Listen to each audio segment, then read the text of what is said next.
And again, referring to the Marketron numbers that I was quoting a while ago for all these major cities that are just beginning to come in, they are so incredible, so spectacular, that my boss said they're just not big numbers and high numbers and number one numbers. They're like science fiction. That's how good it is. So thank you all. I appreciate the fact that you appreciate the program, which is sort of weird. But apparently you appreciate it. Now, I hope that talk radio will take a lesson from all of this and begin to diversify itself. There is no law that says talk radio has to be all politics all the time. And I hope some other people out there realize that. Just a word to the wise. ALEX COLLIER has been an extraterrestrial contactee for over 30 years. That's right, contactee.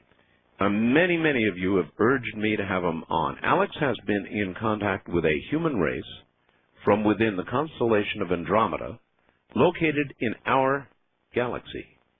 His experience has been both telepathic and physical.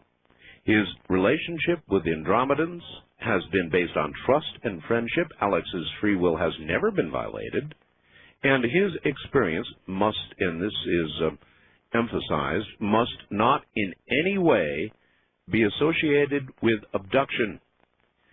The Andromedan perspective regarding Earth history, galactic history, our current social crisis, genetics, and other extraterrestrial races has been published in Nexus Magazine, Connecting Link, and Truth Seekers Magazine. ALEX's first book, Defending Sacred Ground, is currently being distributed internationally and covers this information and more. Recently released information can be obtained from the Andromedan Paradigm website, and I would suggest to you that we have a link to that, so as you listen, you might want to read. ALEX's career background includes being a former U.S. Treasury officer and also running his own tax practice in Southern California. And while I have chewed up most of the half hour, unfortunately, we've got lots of time. This is radio. Here is ALEX COLLIER. ALEX, welcome. Good morning, Art. How are you? I'm just fine. Well, no, I'm not, ALEX.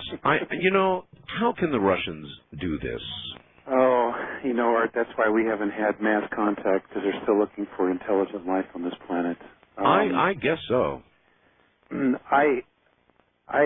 know, the Russians have never been a fan of solar energy, so I suspect that there's a lot more to this.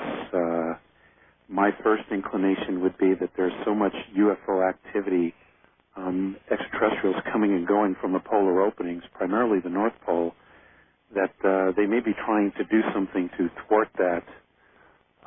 Well, certainly the North Pole would be primarily affected, all northern latitudes, and that's way up north. So that would take away the polar nighttime. And, of course, at the North Pole, it's roughly dark for half the year. Yes, it is. And they're going to end that. I mean, I just, it's so stupid. How could they possibly do this unilaterally? This is the kind of thing that the UN ought to be doing. We ought to take them to the damn World Court and sue them. I don't know what to do about this, but it's stupid. Yeah, well, the UN, you know, that's a political issue, and the UN World Court is not something that's going to ever benefit us. I know. It takes its place. No, I know. So I know nothing's going to benefit us. Not only that, but here we are sending $22 billion to the Russians to feed their people, and they're using money to end the nighttime with 100 satellites. Now, that's got to be very expensive. You would think so. I mean, I would think it'd be a hell of a lot more money to put those things up than to pay for lights, you know, street lights. In Siberia, where nobody lives. Yeah, that's one of them. You know. You know, I think it probably has something to do with productivity. In other words, they think that they can have around-the-clock shifts doing all kinds of work, and productivity will double or something like that. I think they're out of their minds. I don't know what I'm going to do about this, ALEX, but something. And you might be right.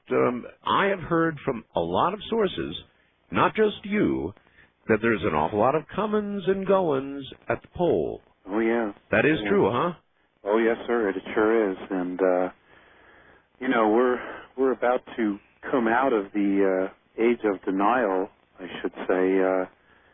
You know, there's a lot going on, and there's going to be a lot going on. The bubble is about to burst. The conspiracy to keep all of us in the dark. All right. Now, I guess we probably, with Alex, had better go back to the beginning here. What's making that noise anyway? What kind of crazy noise is that? Oh, well. Alex, we'd better go back to the beginning. And it began, I guess, for you, you say, in 1964. And a lot of people, when they hear an extraterrestrial contactee, you know, they roll their eyes and they go, oh, come on, somebody in touch with the Andromedans, oh, come on. So tell us how it happened. Well, you know, it's interesting. People do that, but they're more apt to believe somebody was abducted than the fact that somebody would be a contactee and would want to know another race and would want to share information and so on and so forth. And it never ceases to amaze me just how short-sighted some people can be and predispositioned to have an opinion without having full knowledge of anything. Well, you're right about that. People do embrace the whole abduction thing. For example, Travis Walton and Company, a very famous abduction case with lie detector tests and all the rest of it, and people believe that, and I'm not saying they should not necessarily, but when they encounter somebody like you who's been in contact with Andromedans, you claim now for how long? Over 30 years. Over 30 years. Yes, sir. And they're not willing to believe that. Many are not, anyway. But apparently many are, because so many people urged me to have you on. How did contact begin? Well, we were on a family picnic up in Woodstock, Michigan, near a lake, and it was 1 o'clock in the afternoon, and it was like a family reunion.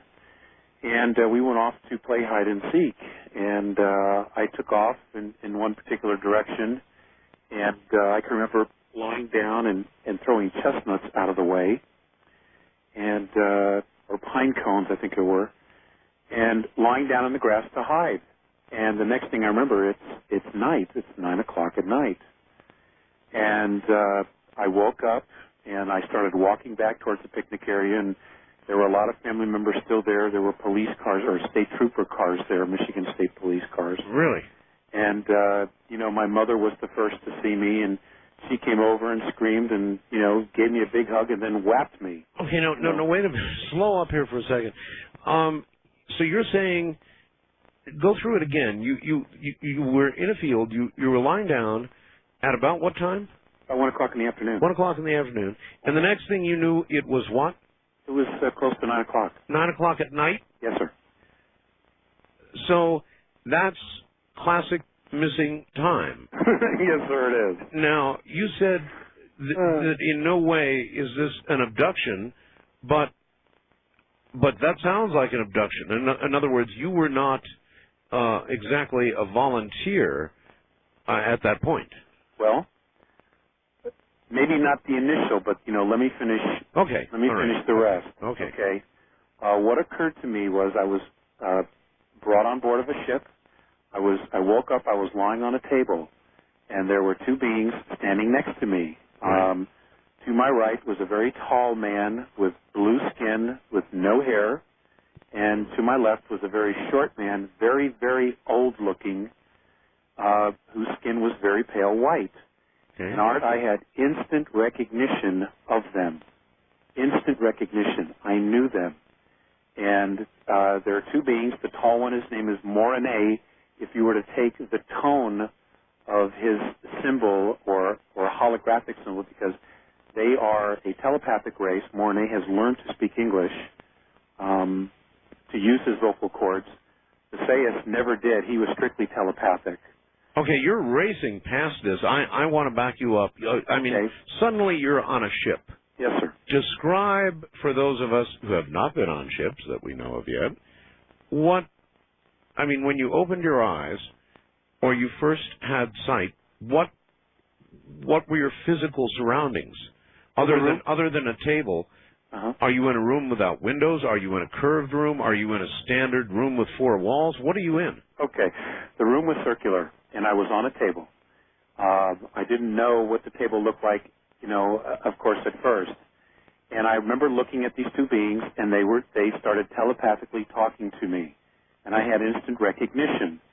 The next thing Morine did was he took what looked like a yarmulke, except the middle of it was hollowed out, and he placed it on my head. And he helped me sit up on this table. And Art, the walls, the room was lit. I never knew where the light source was coming from. It's just a frequency that the craft itself puts out, creates light.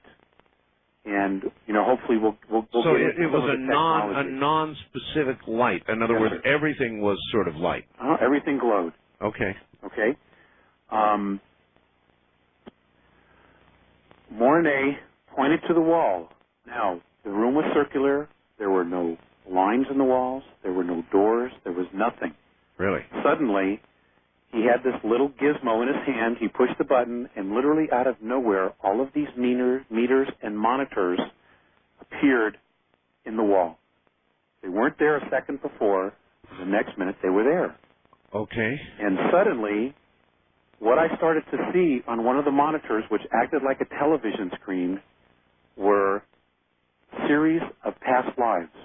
I didn't know immediately what they were, past lives. But I knew it was me. I absolutely knew that what they were showing me was me, because I got extremely emotional, and by the time this whole process finished, I knew the next scene that I was going to see. And by the time it was over, I was crying, because I knew that what they were showing was me. And I know that that you have a lot of people who are that listen to your show that are steeped in religion, and a lot of people have a difficult time with the concept of reincarnation. Well, it's a reality for me. I don't have a problem with it. Okay, good. It's a reality. As a matter of fact, actually, there was a vote taken by human beings at some point. Reincarnation was originally, I understand, in the Bible. Yes, sir. It was until about 545. Until men voted it out. The Vatican did. Yeah, I know. So I don't have a problem with it. I never have. I think reincarnation probably is absolutely true. But the implication of what you're saying is that the Andromedans know the answer to life's most puzzling questions, which are, of course, whether we survive in some way physical death, whether we, in fact, do have souls. I mean, all of these questions, they obviously have the answers to, or they could not have given you a review of all your past lives. What did you see? Can you kind of give us a thumbnail sketch? Oh, I saw a lot of warrior. I saw a lot of persecution where I had been persecuted. I saw a lot of children. I saw lives where I had drowned. I saw fire, volcano, dinosaur, extraterrestrial craft shooting, flying over the desert, shooting at people, blowing them away. A lot of it was Earth history, but not all of it. Some of it had to do with our solar system, including Mars, and